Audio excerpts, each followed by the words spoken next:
Susan second karamuk tuminlay aduga sodu tanik-tanikhon mamagi makhutta makhut ani changduna chetna paisinjaraga kapli tawna hairaklammi.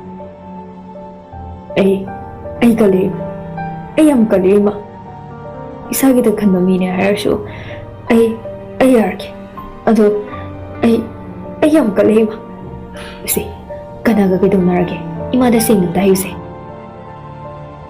Susan tasingna kaplabani adubu ma kaptaba sanaba hotnabada kapnok tawna ima abi mado khambra mawai kramali ayam kalaksani taina mamsu khangde isai tawta prok chaga khangba sinatana naibakta sum thok tam lamana ni khandokla gadawragi bungo kathokpa su khara tamdrabadi kamain dawni nangi le maholiba punsi matik sigi su khallu gadawge kathokpa Jahi ani chupna itang maneba.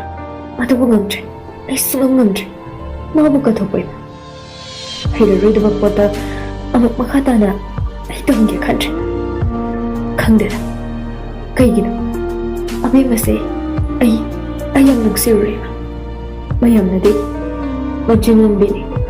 Landok tabini habiraso ay diyang nagsirure.